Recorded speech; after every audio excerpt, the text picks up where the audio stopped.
Assalamualaikum warahmatullahi wabarakatuh. Bismillahirrahmanirrahim. Alhamdulillahilladzi ja'alal qur'ana hudan lil muttaqin. Asyhadu an la ilaha illallah wahdahu la syarikalah al-malikul haqqul mubin. Wa asyhadu anna Muhammadan abduhu wa rasuluh as-sadiqul wa'dil amin. Allahumma salli wa sallim wa barik ala sayyidina wa maulana Muhammadin afdhalil khalqi ajma'in wa ala alihi wa ashabihi wa tabi'in wa man tabi'ahum bi ihsanin ila yaumiddin. Amma ba'du. Yang sama-sama kita hormati Bini Sepuh Partai Golkar Bapak Haji Akbar Tanjung bersama Ibu Ketua Dewan Kehormatan DPP Partai Golkar Bapak Haji Abu Rizal Bakri beserta Ibu, Ketua Dewan Etik DPP Partai Golkar Bapak Haji Muhammad Hatta beserta Ibu, dan tentunya yang sama-sama kita cintai, kita hormati, kita banggakan, Ketua Umum DPP Partai Golkar Bapak Haji Bahlil Lahadalia bersama Ibu, Sekjen DPP Partai Golkar Bapak Haji Muhammad Sarmuji, para wakil Ketua Umum, juga Bendahara Umum, Ketua Fraksi, seluruh ketua dan pengurus organisasi, keluarga besar Partai Golkar semuanya yang kita hormati. Mohon izin, sebenarnya bukan kapasitas saya untuk berbicara di forum malam hari ini. Saya harus memberikan ceramah di DPP, sebuah partai yang sudah sangat teruji dalam sejarah dan mewarnai perjalanan bangsa Indonesia, yaitu Partai Golkar. Tapi karena saya dipaksa oleh sahabat saya yang beliau juga ketua penyelenggara, Fadilatul Mukarram Kiai Haji Nusron Wahid, beliau adalah Menteri ATR, Agraria dan Tatanan Ruwet, sekaligus Kepala BPN, Badan Pertaubatan Nasional. Ini sekaligus momentum yang luar biasa di bulan Ramadan, di event peringatan Nuzulul Quran, setelah Ketua Umum bersama DPP melaksanakan safari Ramadan dengan mengunjungi beberapa pondok pesantren.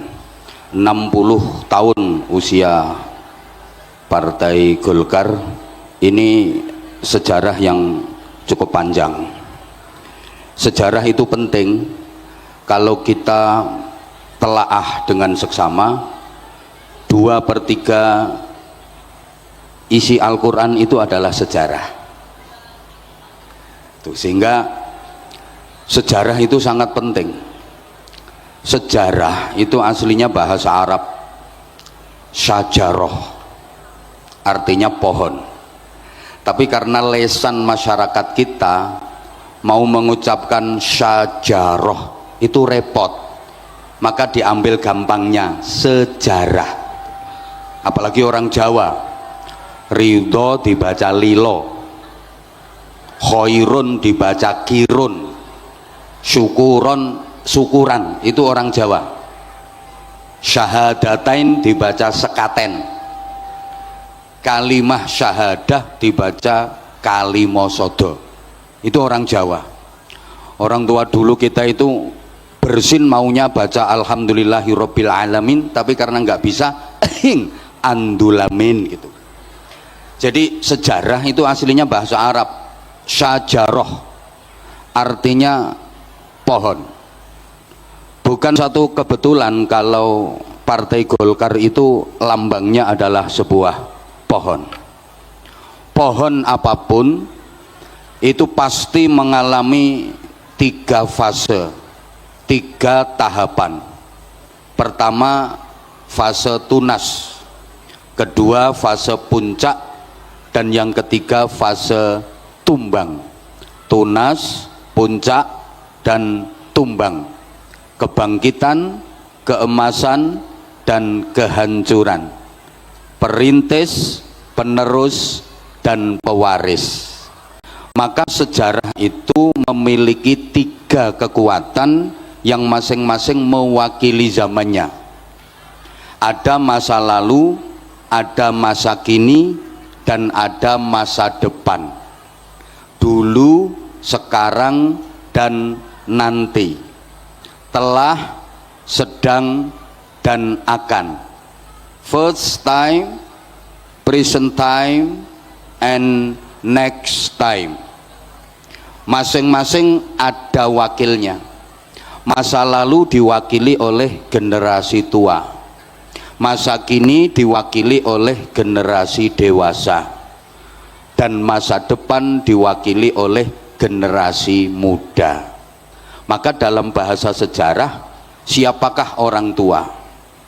Orang tua adalah manusia masa lalu yang masih tersisa di masa kini, yang sudah tidak banyak harapan di masa depan. Siapakah orang dewasa? Orang dewasa itu manusia masa kini yang sudah mulai lupa dengan semangat dan idealisme masa lalunya, tapi juga sudah tumpul kalau diajak bicara soal masa depan. Sedangkan anak muda itu siapa? Manusia masa depan yang sudah hadir di masa kini, tapi belum banyak beban dan pengalaman di masa lalu. Masing-masing ini punya karakter. Orang tua suka bernostalgia. Orang dewasa sibuk dengan realita. Sedangkan anak muda akrab dengan idealita. Maka kakek nenek yang sudah tua kalau didatangi cucunya pasti suka bercerita. Ayah ibu yang dewasa kalau anaknya minta sesuatu alasannya sibuk kerja. Sedangkan anak-anak paling suka kalau ditanya cita-citanya mau jadi apa. Tokoh tua sibuk menulis biografi. Tokoh dewasa sibuk berprestasi, menduduki kursi, memperebutkan posisi, negosiasi, koalisi, dan korupsi. Sedangkan anak muda pandai berorasi, rajin demonstrasi, dan ahli caci maki. Ini bahasa sejarah. Maka kalau kita bicara masa depan, itu bukan untuk generasi tua, bukan untuk generasi dewasa, tapi masa depan itu untuk generasi muda. Sehingga orang-orang tua kita dulu itu punya filosofi yang hebat dalam rangka mendidik anak cucunya. Orang tua kita dulu itu suka memagari kampungnya dengan pohon bambu.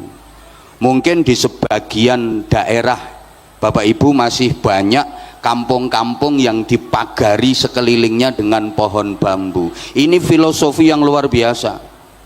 Karena dalam rumpun bambu itu tersimpan 3 kekuatan sejarah yang bersatu dalam komposisi yang hebat. Dalam rumpun bambu itu kan ada bambu tua, ada bambu dewasa, dan ada bambu muda. Bambu tua namanya tunggak, bambu dewasa namanya pring, sedangkan bambu muda namanya bung. Dulu bangsa Indonesia ketika menatap masa depan ingin merebut kemerdekaan, mempertahankan kemerdekaan, ini yang diajak berjuang bukan yang tua, bukan yang dewasa, tapi yang muda. Jadi yang diseru itu bukan tunggak, bukan pring, tapi bung. Makanya ada lagunya, mari bung rebut kembali, bukan mari pring rebut kembali, bukan mari tunggak rebut kembali. Sehingga pada masa-masa pergerakan bangsa kita itu kaya akan bung-bung bangsa. Ada Bung Karno, ada Bung Hatta, ada Bung Sahrir, ada Bung Tomo, ada Bung Nusron, Bung Bahlil. Oke, jadi gini, kalau kita pengen maju, di samping Golkar harus solid untuk menuju Indonesia maju, generasi muda harus punya filosofinya Bung. Bung itu kalau pengen sukses harus menetapi 3 syarat. Pertama, tegak dan runcing. Kalau ada bung yang tumpul dan bengkong, itu bukan bung harapan tapi bung ancaman. Biasanya dipotong terus dimasak di sayur. Bung yang sukses itu tegak dan runcing, artinya idealis dan kritis. Jangan pernah gampang merasa puas dengan pencapaian, tapi idealis dan kritis, artinya harus bisa jadi perintis bukan sekedar pewaris, pengais bukan pengemis, pelopor bukan pengekor, penggerak bukan penggertak. Harus punya karakter bukan yang karaten, harus luar biasa bukan sekedar biasa di luar, harus terpelajar jangan kurang ajar, harus beradab jangan biadab. Yang kedua, bung itu karakternya pengen bisa menyalip siapa saja, pengen bisa melampaui siapa saja. Jangankan bambu tua yang sudah lapuk, bambu dewasa yang tinggi menjulang harus bisa dilampaui, harus bisa disalip. Artinya ya generasi muda itu harus dinamis dan kreatif, bekerja dengan keras, bekerja dengan cerdas, sekaligus bekerja dengan ikhlas, mampu menggabungkan 3 hal ini secara terpadu: kerja keras, kerja cerdas, sekaligus kerja ikhlas.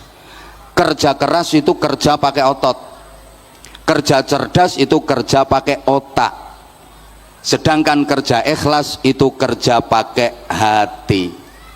Orang itu kalau cuma kerja keras hasilnya hanya pas, tapi kalau mau kerja cerdas hasilnya lebih luas, apalagi disempurnakan dengan kerja ikhlas hasilnya tak terbatas. Kasih contoh, kalau nggak dikasih contoh mesti nggak paham ya, soalnya kayaknya IQ-nya masih di bawah rata-rata. Kalau cuma kerja keras, kerja pakai otot, hasilnya hanya pas. Maaf, ini nggak beda kayak binatang, kayak sapi, kayak kuda, itu kerja pakai otot, kerja keras, hasilnya pas.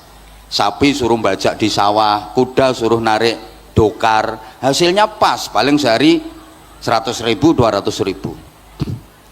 Beda dengan kerja pakai otak, namanya kerja cerdas, itu kerja profesi, hasilnya lebih luas. Contoh dokter, itu kerja profesi. Orang kalau kerjanya cuma pakai otot, kerja keras, ngangkat batu gede-gede itu, batu kali, kerja keras itu paling dapatnya sehari 100.000 200.000. Tapi kalau kerja cerdas, ngangkat batu kecil, sekali angkat bisa dapat 500 juta, karena yang diangkat adalah batu ginjal.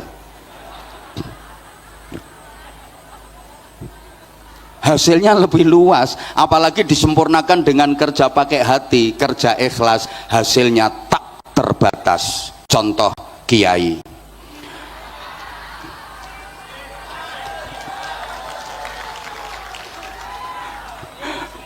Yang ketiga, Bung itu punya jaket tebal, punya pelindung jaket tebal, bulunya halus tapi sangat tajam. Ini artinya harus eksklusif yang protektif. Eksklusif bukan dalam rangka sombong angkuh, hendak, tapi dalam rangka memahami kekuatan internal bahwa saya harus terus berbenah agar tumbuh dan berkembang saya bisa berjalan dengan baik.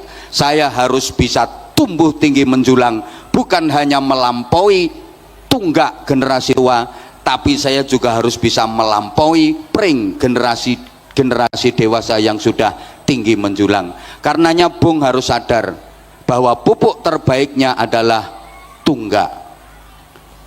Bambu tua yang sudah lapuk itu adalah pupuk terbaiknya Bung. Karenanya jangan pernah meninggalkan pini sepuh, jangan pernah meninggalkan generasi tua. Datangi, timba ilmu dan pengalaman dari mereka agar kita lebih hebat. Allahumma sholli ala Muhammad.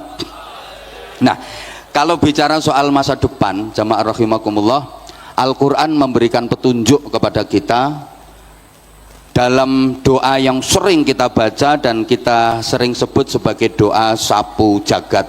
Rabbana atina fid dunya hasanah wa fil akhirati hasanah wa qina adzabannar. Kita memohon kepada Allah agar diberikan kebaikan dunia akhirat.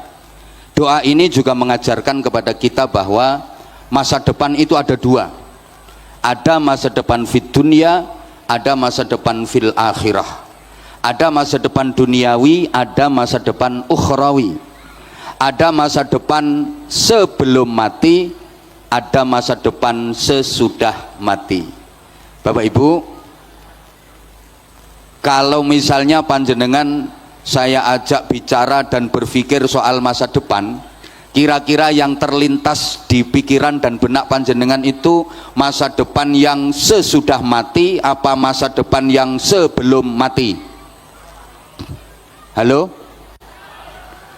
Biasanya kalau panjenengan berpikir tentang masa depan, itu yang jenengan pikirkan, yang Bapak Ibu planning itu masa depan yang sesudah mati atau masa depan yang sebelum mati? Masa depan akhirat apa masa depan dunia?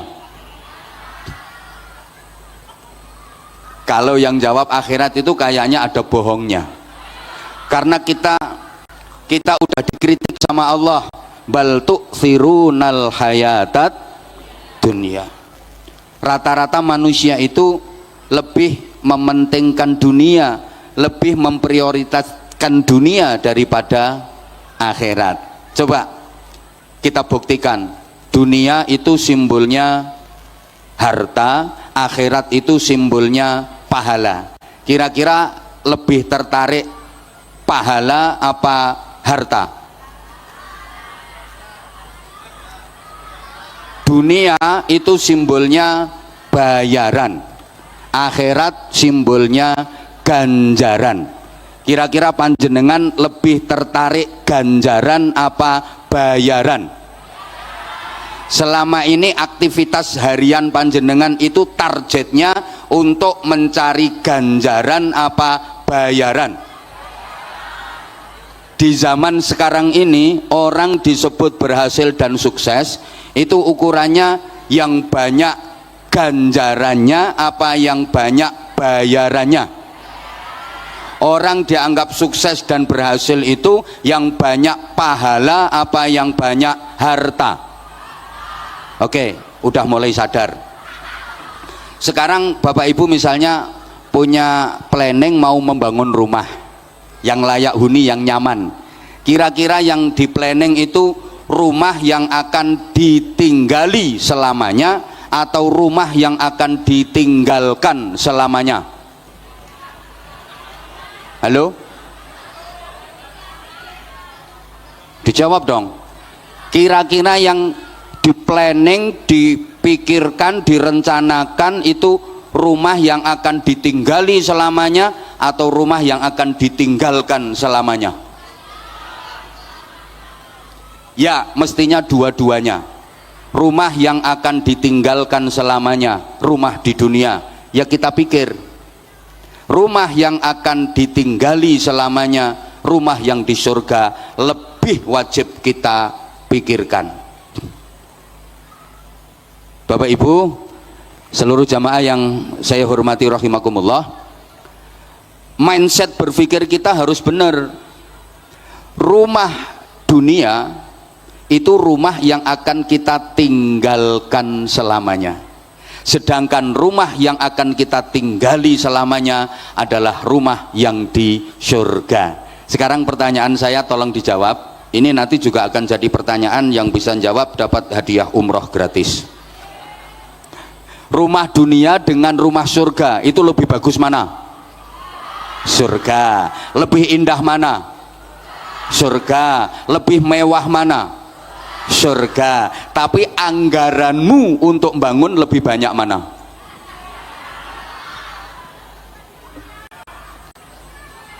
Allah. Coba mari kita berpikir jernih. Rumah dunia semegah apapun, semewah apapun, seindah apapun, itu rumah pasti akan kita tinggalkan selamanya.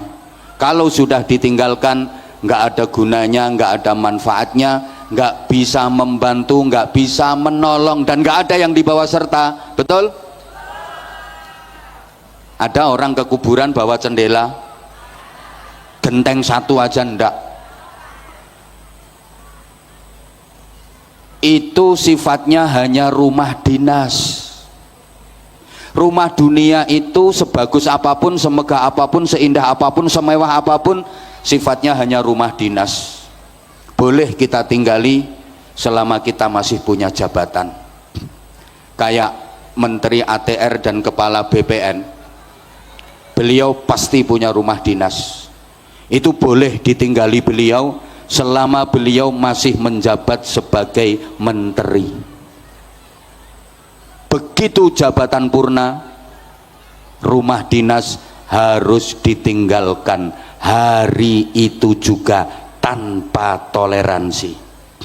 Sama, rumah kita yang di dunia ini hanyalah rumah dinas. Boleh kita tinggali, boleh kita pakai selama kita masih menjabat sebagai khalifah fil ardi.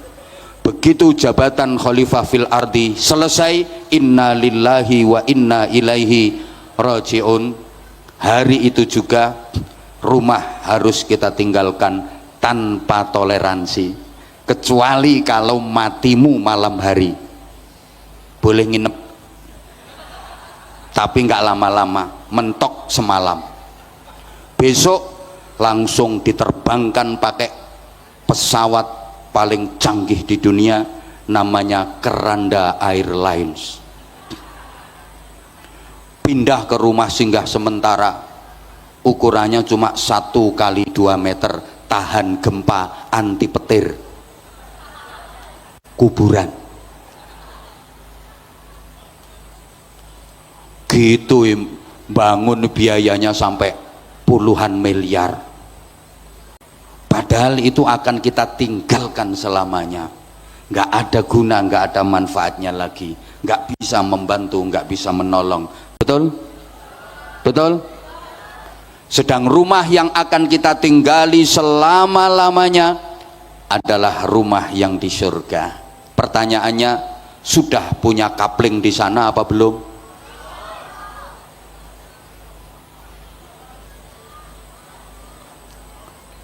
Ya Allah, Allahumma sholli ala Muhammad.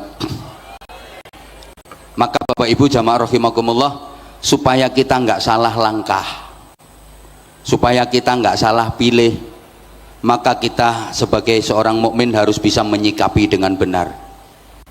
Bagaimana kita menyikapi dunia, bagaimana kita menyikapi akhirat. Ada satu konsep sederhana, wabtaghi fima atakallahu daral akhirah wala tansa nasibaka minad dunya. Kita diperintah untuk optimalisasi akhirat, tapi kita nggak boleh melupakan bagian dan jatah kita dari dunia. Cari akhirat sebagai kehidupan kita yang abadi selamanya, tapi jangan lupakan dunia bagianmu. Artinya gini, akhirat adalah tujuan utama, sedangkan dunia adalah tujuan antara. Kita harus tahu sifat dan karakter masing-masing, Bapak Ibu. Dunia itu sifatnya hanya mungkin dan mungkin, sedangkan akhirat itu sifatnya pasti. Bagaimana kita menyikapi yang mungkin, bagaimana kita menyikapi yang pasti. Saya ulang, dunia ini sifatnya hanya mungkin. Jadi apapun yang terjadi dalam kehidupan kita di dunia ini, mulai malam ini sampai nanti kita mati, itu sifatnya hanya mungkin. Mungkin iya, mungkin enggak. Mungkin terjadi, mungkin enggak. Sehingga kita kalau mau melakukan apapun disuruh bilang insya Allah, kalau Allah menghendaki. Karena dunia ini sifatnya hanya mungkin. Apapun yang akan terjadi dalam kehidupan kita mulai detik ini sampai nanti kita meninggal, itu nggak ada yang pasti. Sifatnya hanya mungkin dan mungkin. Makanya kita kalau mau melakukan apapun, kita harus bilang insya Allah tahun ini saya mau berangkat haji, insya Allah tahun depan saya mau mantu. Karena kadang kita punya rencana, udah di planning, udah mateng, bisa gagal kok. Betul? Maka Bapak Ibu yang punya anak, yang punya anak udah semester akhir kuliahnya, udah selesai skripsinya, didoakan mudah-mudahan bisa lulus jadi sarjana.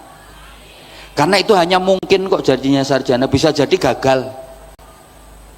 Hari H mau diwisuda, siap menyandang gelar sarjana, berangkat ke kampus naik motor, kurang 10 meter nyampe kampus ternyata dicium teleler. Subscribe dan follow Makna Media untuk informasi menarik lainnya.